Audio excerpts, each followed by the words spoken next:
Yun, magandang tanghali po. Bali, nagpakawala po tayo sa Fairview. 128 po pinakawalan. Meron na pong dumating dito, nauna pa sa akin. Bali, 228 po ngayon kasi na-expect ko po talaga yung ibon po natin dadating na dadating po ng mahangin kasi. Tapos mainit naman doon sa pinagdaanan. Mahangin na mainit makikita nyo na po. Naku, ayun na naman pala po yung iba. Ayun po. Ando naman pala sa labas na iba yung nakadapo po doon sa hindi natin nakita. Mukhang maaga po silang dumating. Ilan pa yan? 16 yun dito, 17, 18, 19, 20, 21, 22. Titignan ko po sa bubong yung iba pa po. Pero kung papansinin nyo, malungkot po sila. Parang sumakit ang katawan nila, gawa ng sa hangin. Kasi ganyan po yan, first toss, manganganay po yan. Pwedeng mawalan, pwedeng maliit mamaya, o pwedeng bukas umuwi. Ganun lang po kasimple yan. Makikita nyo po doon sa reels ko, yung ibon po natin ang ibon po natin nandun sa training box. Hindi na gaano sila natutukaan. Ito katulad po na ito, kaya siguro mabilis to. Galing na po ito ng ng south. Po, naka-south natin po to. Umuwi po ng ng south natin, finisher. Nandito na din ba si ayun, yung isa po, itong itim na to. Pauwi natin ng Kalbayo, uulitin lang. Sumatotal, medyo mas madali na para sa kanila. Ito pa po yata isa. Kita nyo yung mga finisher ko po yan ng south. Inulit lang po. Pero ito pa pang norte natin. Ayan po. Pero ang tawag dito, kulang pa to. Siguro kulang pa ng dalawa. Checkin ko po mamaya. Pero sabi ko nga, first time, talaga nakakakaba. Kahit ng sino, kahit ng mga veterano nakakakaba. Yung ibang diskarte ng mga ibang puncher, 5 kilometers o 10 kilometers, tayo po 25 to 30 kilometers. Ayan, tulad niya po. Ipikit-pikit yan. Ibig sabihin, ayan, mapula-pula yung mata. Ibig sabihin po niya, nagtukaan pa rin kahit nasanay na, nagtukaan na po. Ito, kamukha ni Miss Basco. Sana ganun din yung gawin mo.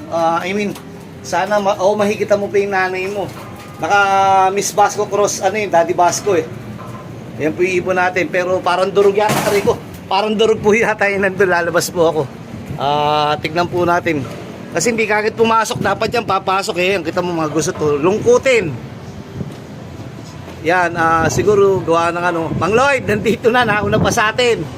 Si Mang Lloyd po umuwi. Sabi ko nga ang Fairview naman po siguro mga isa't kalahating oras o 2 oras pag traffic.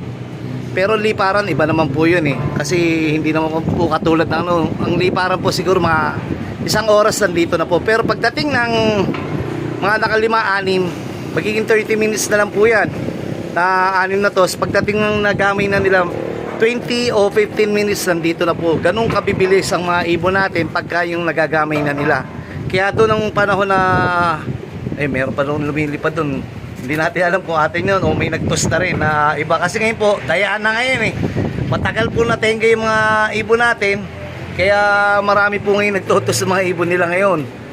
Tulad nyo po, hindi po ba kayo ngayon naghahabol? Ako first time pala magtos, okay lang naman po. Pero dadating din yung time, makakahabol din tayo. Hindi naman tayo nagmamadali. Sila po nag-start yata ng June or July ng training. Tayo po katapusan na ng July. Ngayon pa lang po tayo nagsisimula.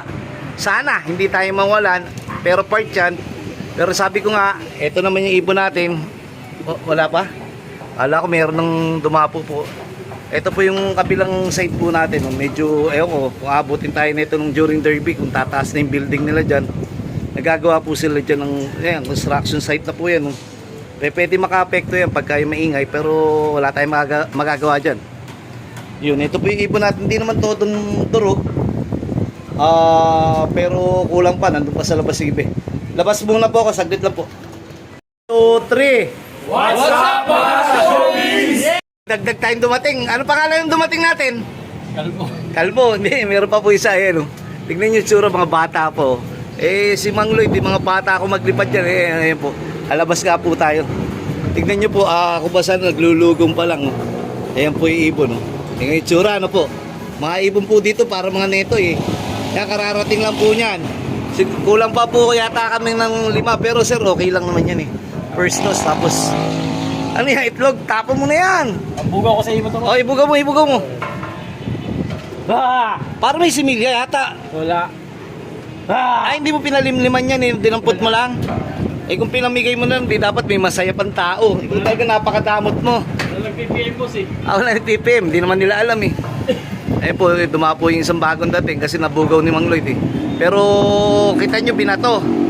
Ibig sabihin po yan na medyo napagod yan, sir.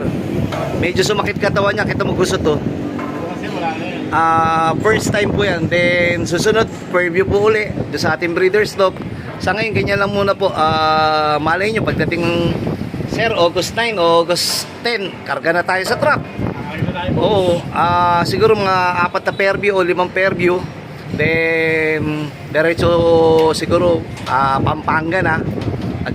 O kaya Norsagaray muna, sir. 4 na pair view, tapos Norsagaray. Then, ano na tayo? Pag Pampanga, ang gagawin mo? Ayusin mo. Tatanggalin mo na. Ngayon may bago kang tarpaulin. Mukhang galanting-galanting ka ngayon. Mukhang bebenta ka ngayon ng ibon, no? Boss, mabitar pa niya boss. Ay, pinost ko na, ibebenta po yung ibon na may pinost po kami. Anak po nung puro Pasko dito. Siya po nag-breed nun.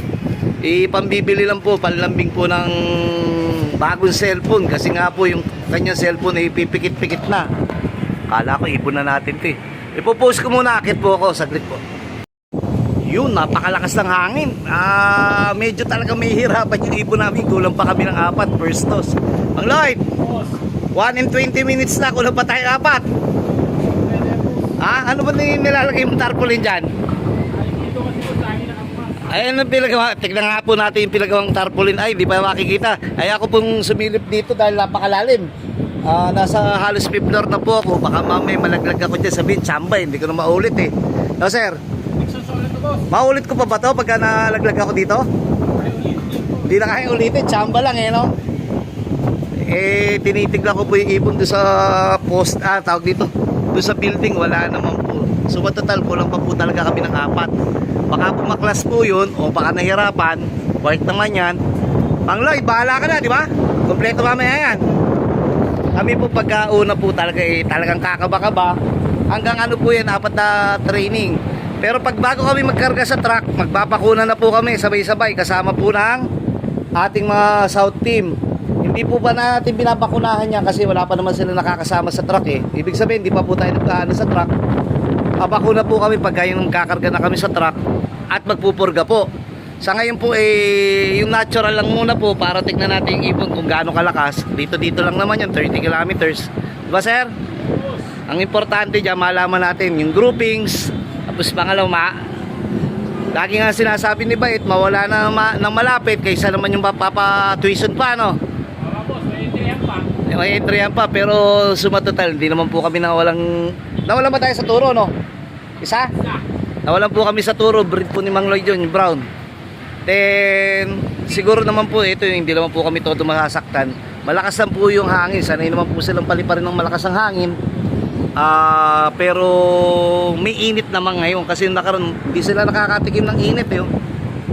Nakita nyo may ugong po yung hangin oh. Wala pa po tayo nakikita ng kasunod para tayong bata dito nag-aabang. Si Mang Lloyd ayun, hirap na hirap. Doon ka kaya sa labas magkabit. Ayun, Lola Stitch Inbreed. Ayan po, Lola Stitch MacArthur Inbreed po. Then yung isa, ito yung sir, anong pinares mo dito? Sir? Galing ba doon sa breeder's lab ko to? Mamaya titignan ko.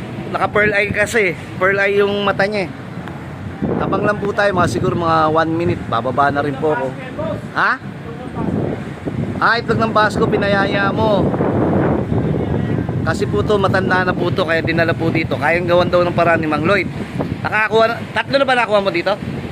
3 na, then sumalpok yung isa, pinamigay yata yung isa, no? Nabulag.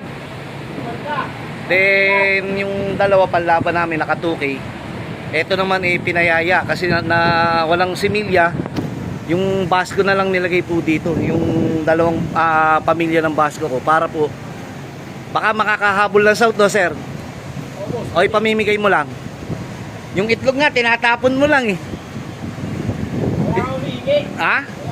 May yabang-yabang ka rin, walang humingi. Mamaya maraming humingi sa'yo, hindi mo mapapagbigyan. Mamaya po uli, medyo umiinit, masakit sa balat. Uy!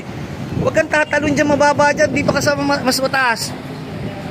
Hirap na hirap po siya. Napakasipag buwis buhay. Mamaya po uli, baka mamaya malaglag to, ma-videoan pa natin eh. Sige po. Mga kasubis, sobrang lakas ng hangin. Kaya kulang pa tayo ng 4, di na natin maintindihan. Pero maaga naman. Isang oras ang mahigit kanina, 120 plus. Siguro ngayon mga 1:30 na, 1.5 and 30 minutes, wala pa rin. Diyos ko po, inang! Wala pa yung ibon ni Bayet. 4 po yun. Hintay po natin kasi pasalubong yung hangin eh.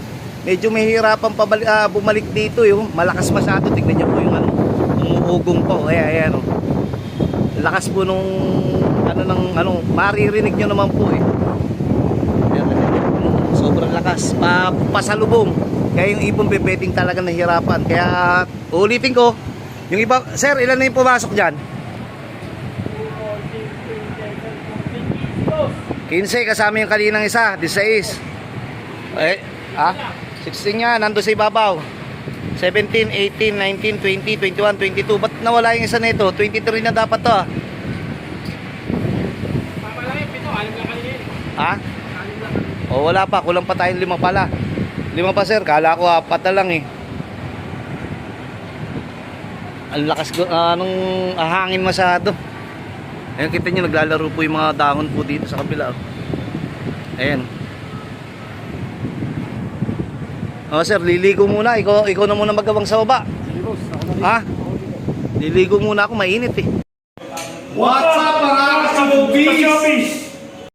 Yun, bago matapos ang ating video tayo'y natutuwa. Una, siyempre kinakabahan tayo kanina kasi nga sabi ko nga sa inyo, unang 5 toss po nito tayo'y manganganay. Ibig sabihin po tayo'y kakabahan. Wala naman pong ano dito, wala namang veterano o wala namang baguhan o wala namang datihan. Pagka una po siyempre po yung ibon natin katulad ko po, ang aking proseso malayo agad, 30 kilometers o 25 to 30 kilometers. Yan po yung ating breeder's loop. Kita nyo po, nagkulang pa po tayo ng 2 kanina. Then makikita nyo sa reels, mga madilim na 5:35. May dumating na 3, may kasama pang grisel, nabugaw lang ng tarpaulin. Pero sumatotal, pumasok na isa. Yung isa napasama pa doon sa kasamang grisel. Kasi nga 3 beses nabugaw, makikita nyo sa reels ko. Tingnan nyo po yung mga ibon natin. Ito na po yung samot-sari mga itsura. May matanda, may bata. Kasi katulad po nito, 2 to magulang na. Ito po yung mga finisher natin ng South. Ito yung South finisher natin, naka MacArthur. Then ito po ito naka MacArthur din po natin. Ito po yung ating paka-kalbayo. Then yung nasa pa yung itim na maliit pala dito. Wala pala yung itim na maliit pa, yung lugon. Ayun naman po hindi na po na palaban. Ito po. Sabi ko nga, out ko na nga lang po kasi ito gawa ng may problema po to, lagi po siya nangingitlog, hindi naman natin tinutuloy. Binatungakan ni Mang Lloyd yung itlog nito eh. Sumatotal, may hirap pong pagka yung panlaban nyo po medyo nangingitlog na agad. Yan po all bird naman, anak po ng ating mga Stitch Bandido, cross 6 times Barcelona, 6 times Tacloban, cross Peter 1, si Peter 1, second overall MacArthur. Naku, ingay po. Peter 2, 7th overall MacArthur.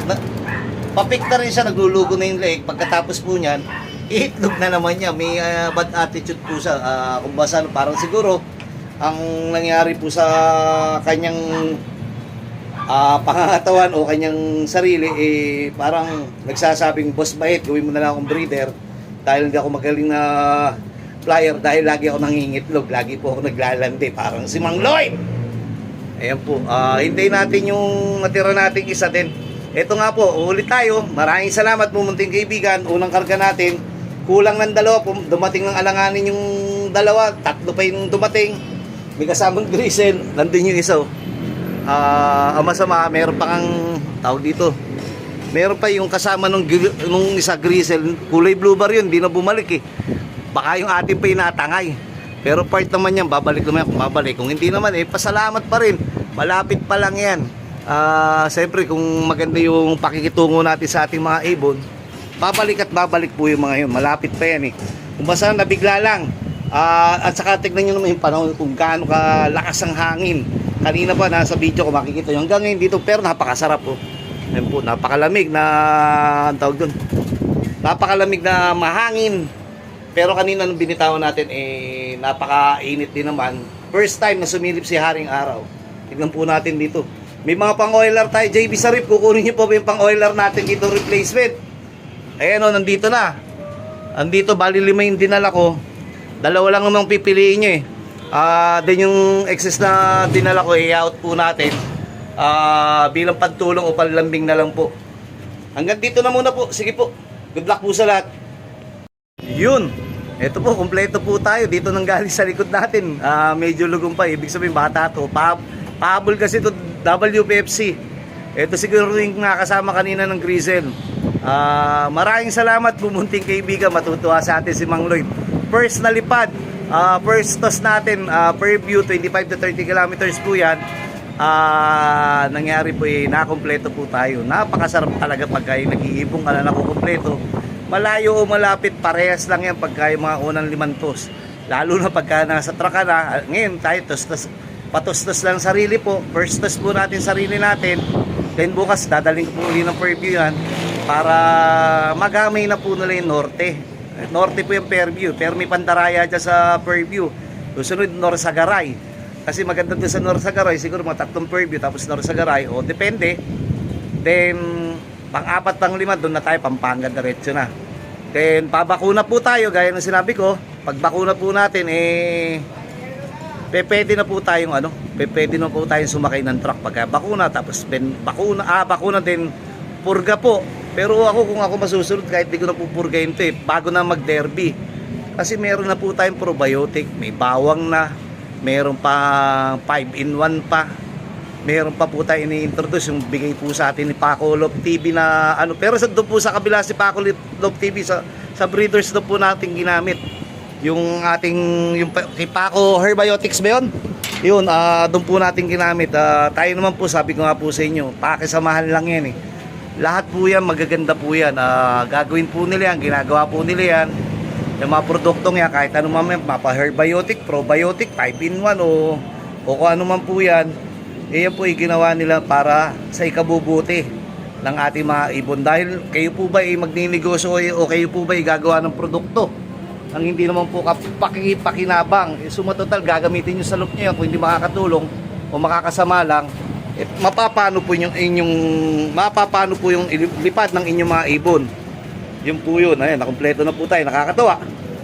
Yun nga lang po, late lang po dumating yung dalawa. Natangayan pa may tangay pa silang Grizel na wala na, pero okay lang, hindi naman atin yun eh.